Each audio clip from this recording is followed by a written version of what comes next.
नमस्कार दोस्तों, कैसे हैं आप सब? उम्मीद करता हूँ बहुत अच्छे होंगे। आज हम रिसर्च एप्टीट्यूड के 25 जो है एमसीक्यू वो डिस्कस करेंगे पेपर वन के लिए। यूजीसी नेट का एग्ज़ाम इसी महीने होने वाले हैं, 25 से शुरू है और फर्स्ट पेपर के लिए अभी हम रिसर्च एप्टीट्यूड तक पहुंच चुके हैं। रिसर्च एप्टीट्यूड की फोर्थ वीडियो है और इसमें हम आज 25 डिस्कस करेंगे, 25 एमसीक्यू डिस्कस करेंगे जो रिसर्च एप्टीट्यूड के थीसिस एंड आर्टिकल राइटिंग से रिलेट करेंगे, रिलेटेड है, संबंधित है। Format and style of referencing, इस तरह के जो चीजें हैं वो आज हम डिस्कस करेंगे। इस पर कौन कौन से एमसीक्यूज बन सकते हैं, कहाँ से प्रश्न आ सकते हैं, कहाँ से पहले प्रश्न बने हैं, उन सब बातों को आज हम डिस्कस करेंगे। 25 एमसीक्यू हम आज आप लोगों के सामने लेकर आए हैं। तो शुरू करते हैं बिना किसी देरी के। पहला जो एमसीक्यू है, पहला जो प्रश्न है वो है what is the primary purpose of A thesis. ठीक है, प्राइमरी पर्पज क्या है थीसिस का, आप मैं हाईलाइट भी करता जाऊंगा साथ में चीजों को। What is the primary purpose of thesis. ठीक है, थीसिस का प्राइमरी पर्पज क्या है? ऑप्शन ए है to present personal opinion, option B to showcase creativity only, option C to contribute original research, और ऑप्शन डी है रेप्लिकेट एग्जिस्टिंग स्टडीज। देखिए इसका आंसर जो है सी आ जाएगा, टू कंट्रीब्यूट ओरिजिनल रिसर्च। ठीक है, आंसर सी क्यों आ जाएगा? क्योंकि thesis contributes original research to existing knowledge. ठीक है, थीसिस क्या कंट्रीब्यूट करता है कि ओरिजिनल रिसर्च जो एग्जिस्टिंग नॉलेज है उसको ओरिजिनली प्रेजेंट करने की कोशिश करता है। ठीक है, जो एग्जिस्टिंग नॉलेज है उसको ओरिजिनली प्रेजेंटेड करने की कोशिश करता है। ठीक है, अगला प्रश्न देखते हैं। Which section contains the research problem? Which section contains the research problem? Option A है abstract, option B introduction, option C conclusion, option D है references. Which section contains the research problem? Research problem कहाँ पर contain की जाती है? पहला आपको option है abstract, दूसरा इंट्रोडक्शन, तीसरा कंक्लूजन और चौथा है रेफरेंस। तो आंसर बी इसका आ जाएगा इंट्रोडक्शन। ठीक है, इंट्रोडक्शन इसका आंसर आ जाएगा। इंट्रोडक्शन क्यों आंसर आ जाएगा? Introduction outline the problem and objective. ठीक है, क्योंकि इंट्रोडक्शन में ही आप प्रॉब्लम और ऑब्जेक्टिव को डिसाइड कर देते हैं। अगर आप थीसिस कर रहे हैं, रिसर्च कोई कर रहे हैं, थीसिस अगर लिख रहे हैं किसी भी टॉपिक पर, किसी भी विषय पर, तो जो इंट्रोडक्शन है वहां पर ही आप डिफाइन कर देते हैं रिसर्च प्रॉब्लम और ऑब्जेक्टिव को। ठीक है, अगला प्रश्न देखते हैं। Which is not typically A part of thesis formatting. ठीक है, कौन सा थीसिस फॉर्मेटिंग का एक पार्ट नहीं है? ठीक है, option A title page, option B methodology, option C bibliography and option B movie review. तो यहाँ पर ऑप्शन डी इसका सही आंसर आ जाएगा। A movie review is not a part of thesis. ठीक है, थीसिस का पार्ट नहीं है मूवी रिव्यू। टाइटल पेज आपका थीसिस का पार्ट हो जाएगा। ठीक है, मेथोडोलॉजी आपका थीसिस का पार्ट हो जाएगा, बिब्लियोग्राफी भी थीसिस का पार्ट है, लेकिन मूवी रिव्यू आपका थीसिस का पार्ट नहीं है। ठीक है, अगला प्रश्न देखते हैं। In which section is the literature review presented. ठीक है, रिसर्च का थीसिस का ऐसा कौन सा ऑप्शन है जहां पर लिटरेचर रिव्यू को प्रेजेंट किया जाता है? Option A result, option B discussion, option C introduction, option D abstract. तो इसका आंसर आ जाएगा ऑप्शन सी इंट्रोडक्शन। ठीक है, जो रिव्यू है लिटरेचर रिव्यू वो भी इंट्रोडक्शन में ही आपका आता है। ठीक है, the literature review is in the introduction. जब आप थीसिस लिखेंगे तो या इंट्रोडक्शन या पहला जो चैप्टर आप लिखते हैं किसी भी टॉपिक का, किसी भी सब्जेक्ट में, तो लिटरेचर रिव्यू आपका इंट्रोडक्शन में आता है या पहला चैप्टर आपका इंट्रोडक्शन का बन जाता है। ठीक है, अगला प्रश्न देखते हैं। APA style is common in which discipline. ठीक है, एपीए स्टाइल कॉमनली कौन से इसमें डिसिप्लिन में यूज किया जाता है? कौन से आर्ट्स में, कॉमर्स में या किसी और चीज में? इंजीनियरिंग में, साइकोलॉजी, लिटरेचर, लॉ। यहाँ पर ऑप्शन दिए गए तो ऑप्शन बी इसका आंसर आ जाएगा साइकोलॉजी में। ठीक है, APA is widely used in psychology and social science. ठीक है, एपीए जो स्टाइल है, जो रेफरेंसिंग स्टाइल है एपीए। ठीक है, तो ये कहाँ पर यूज किया जाता है? कॉमनली, मतलब जहां पर मोस्टली इसको यूज किया जाता है वो है साइकोलॉजी और सोशल साइंस के सब्जेक्ट में या रिसर्च में इसको आपका यूज किया जाता है। ठीक है, अगला प्रश्न देखते हैं। Which referencing style uses footnotes. ठीक है, कौन से रेफरेंसिंग स्टाइल में फुटनोट्स का यूज होता है? Option A APA, option B MLA, option C Chicago, option D Harvard. तो ऑप्शन जो सी है इसका आंसर आ जाएगा शिकागो। ठीक है, Chicago style uses footnote. Chicago जो स्टाइल है उसमें फुटनोट का यूज होता है।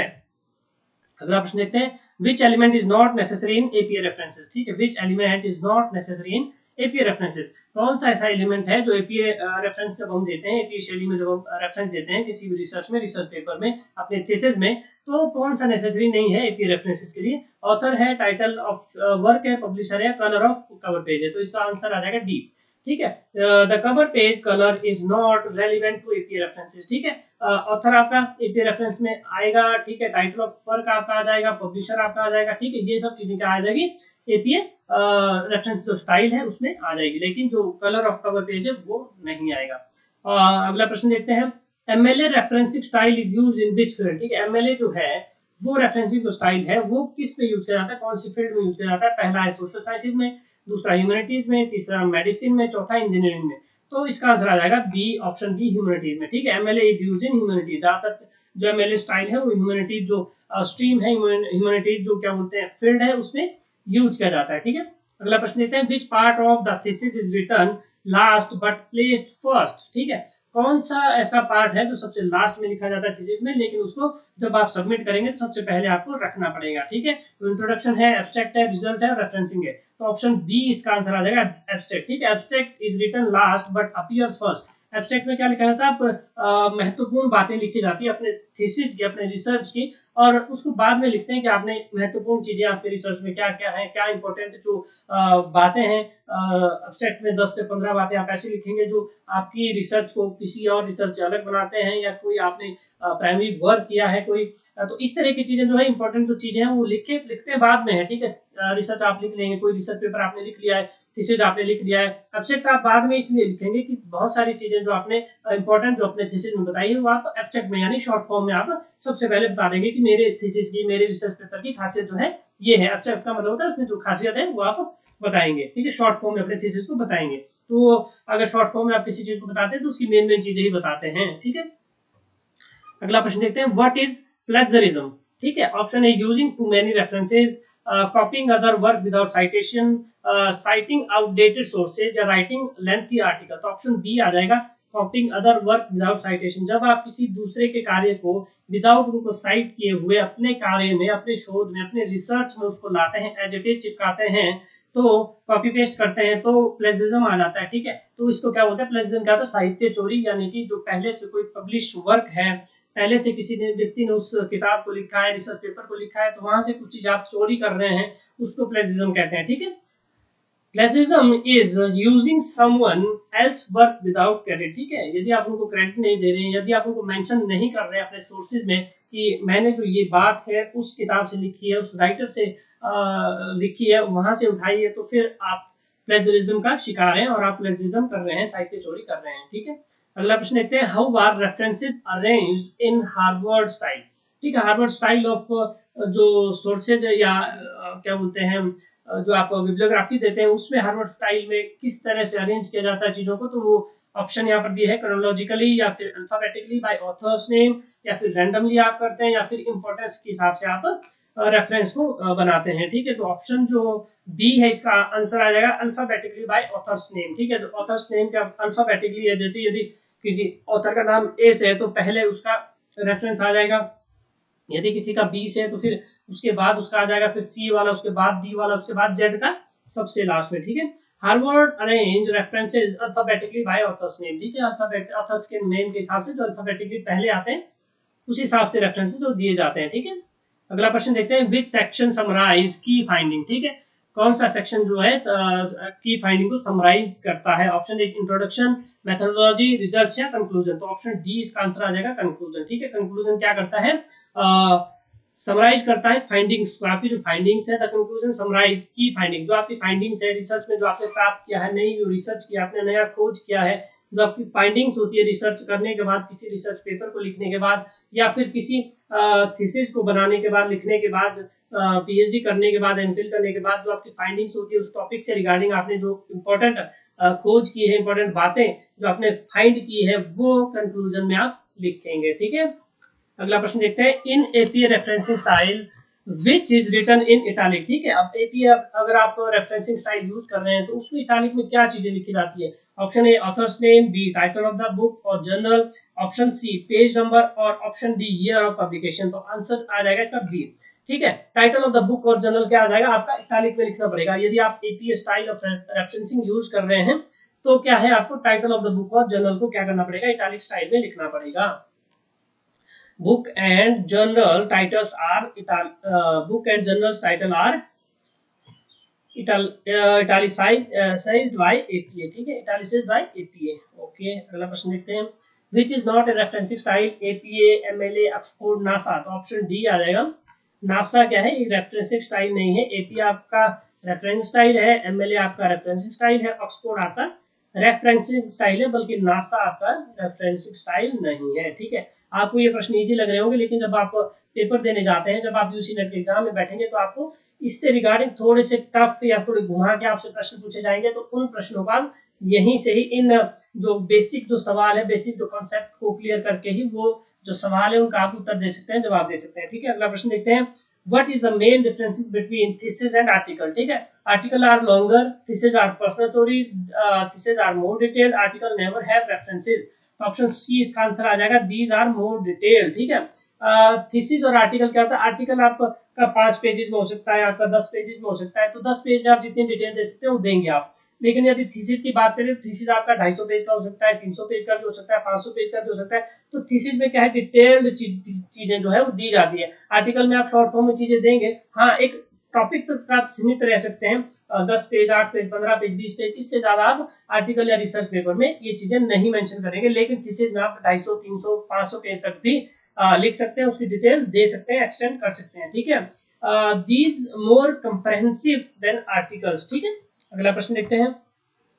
Correct APA in text citation for one author, ठीक है। Correct APA in text citation for one author, ठीक है। यहाँ पर एक करेक्ट एपीए टेक्स्ट साइटेशन नीचे दी गई है, आपको क्या करना है, कैसे आप एपीए स्टाइल में इसको देखते हैं ऑथर को। तो ऑप्शन ए स्मिथ, फिर कॉमा है, ब्रैकेट्स हैं और 2020 है, ठीक है।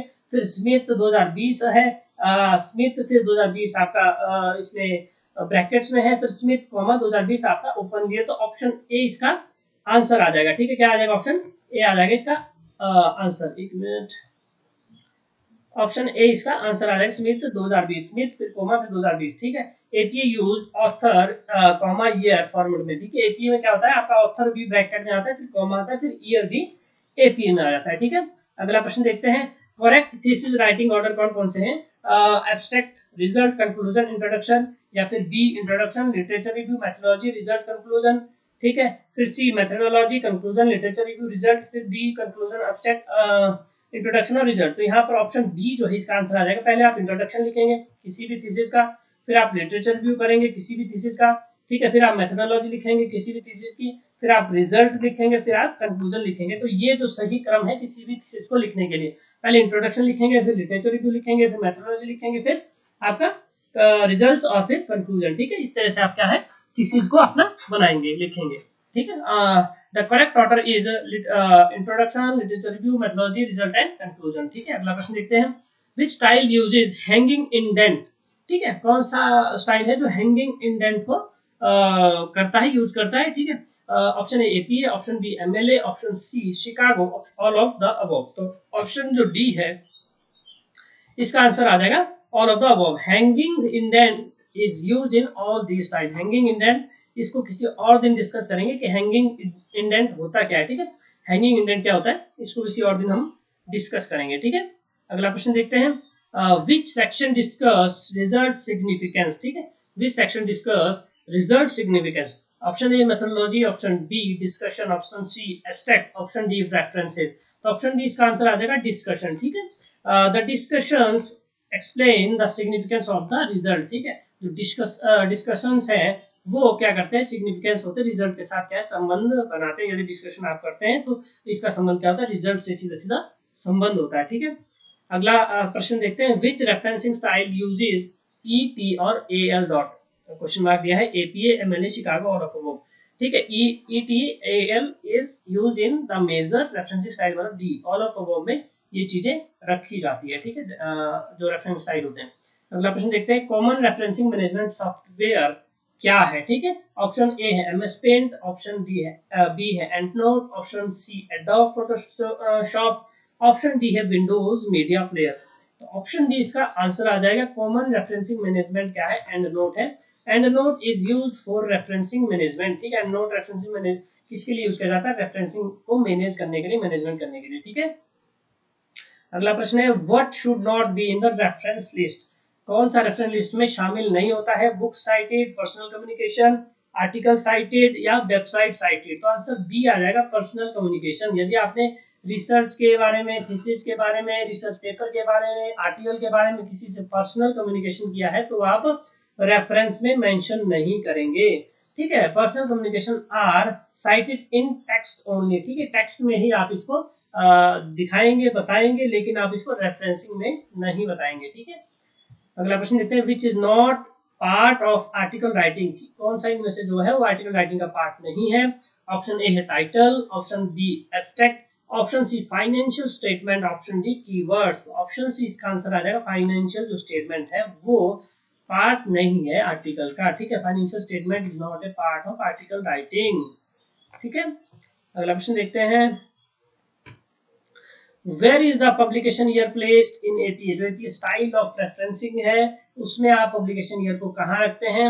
Immediately after author's name, at the end, in footnotes, in a separate section. तो ऑप्शन ए आ जाएगा, इमीडिएटली आफ्टर ऑथर्स नेम। ठीक है, जब आप एपीए स्टाइल में कुछ चीजें करते हैं, एपीए स्टाइल में आप रेफरेंस स्टाइल करते हैं तो आप ऑथर पब्लिकेशन ईयर जो है वो ऑथर के तुरंत बाद रखेंगे। जैसे पहले आप रखेंगे कि आप हरिश्चंद्र वर्मा, फिर कॉमा लगा के 2010, इस तरह से आप ब्रैकेट में उन चीजों को रखेंगे। ठीक है, तो ये पे स्टाइल में आप पब्लिकेशन ईयर को तुरंत ऑथर के बाद रखते हैं। अगला प्रश्न देखते हैं, what improves credibility in a thesis. ठीक है, क्रेडिबिलिटी कौन इंप्रूव करता है थीसिस में। Option A decorative fonts, option B proper citation, option C slang languages, option D avoiding referencing. तो ऑप्शन बी क्या आ जाएगा, प्रॉपर साइटेशन। यदि आप किसी भी थीसिस में करते हैं, किसी रिसर्च पेपर में करते हैं, किसी आर्टिकल में करते हैं, तो आपका क्या हो जाएगा, थीसिस में क्रेडिबिलिटी बढ़ जाएगी। आपकी जो क्रेडिबिलिटी है, आपकी जो महत्वता है, आपका जो थीसिस है वो महत्वपूर्ण हो जाता है, ओरिजिनल हो जाता है, प्राइमरी वर्क हो जाता है। इसलिए यदि आप प्रॉपर साइटेशन किसी भी थीसिस में करते हैं, किसी रिसर्च पेपर में करते हैं, तो क्या है, आपके जो काम को है वो ओरिजिनल माना जाएगा, प्राइमरी माना जाएगा, क्रेडिबल माना जाएगा। ठीक है, proper citation improve academic credibility. आपका काम बहुत अच्छा माना जाएगा यदि आप प्रॉपर साइटेशन करते हैं, कॉपी पेस्ट नहीं करते हैं, किसी के साहित्य को चोरी नहीं करते हैं, कोई प्रेसिज्म का मामला आपके थीसिस में नहीं आता है, तो आपके जो थीसिस है वो क्रेडिबल रहेंगे, महत्वपूर्ण रहेंगे। ठीक है, तो ये थी आज की वीडियो जिसमें हमने डिस्कस किए रिसर्च एप्टीट्यूड की चौथी वीडियो, जिसमें हमने थीसिस के बारे में, रेफरेंसिंग स्टाइल के बारे में, ठीक है, आर्टिकल राइटिंग कैसे करते हैं, ठीक है, फॉर्मेट क्या रहता है, एपीआई क्या है, शिकागो क्या है, हार्वर्ड क्या है, अमेरिकन जो एपीए शैली है वो क्या है। तो उन चीजों पर हम छोटी मोटी बातें आज डिस्कस की। ये बेसिक चीजें थी, आपको ये बेसिक चीजें जरूरी होनी चाहिए कि एपीए स्टाइल क्या है, हार्वर्ड क्या है, ठीक है, शिकागो स्टाइल ऑफ रेफरेंसिंग क्या है, थीसिस क्या है, आर्टिकल्स क्या होते हैं, रिसर्च पेपर्स क्या होते हैं। तो इस तरह की चीजें क्या है डिस्कस, हमें बेसिक जो चीजें हैं वो पता होनी चाहिए यूसी नेट एग्जाम देने से पहले। ठीक है, तो मिलते हैं अगली वीडियो में। आज के लिए बस इतना ही। पढ़ते रहिए, आगे बढ़ते रहिए। यूसी नेट एग्जाम बहुत नजदीक है, आप डटे रहिए। मैं अपने यूट्यूब चैनल पर वीडियो बना चुका हूँ कि 20 दिन में आप किस तरह से कौन कौन सी इंपॉर्टेंट टॉपिक्स को पढ़ सकते हैं। तो वो चीजें जाकर आप देख लीजिए, और लाइक कीजिए, सब्सक्राइब कीजिए, शेयर कीजिए अपने दोस्तों तक, इस वीडियो को पहुंचाइए, और वीडियो को हमेशा अंत तक देखिए ताकि आपको बेनिफिट मिल सके। ठीक है, मिलते हैं अगली वीडियो में। धन्यवाद, जय हिंद।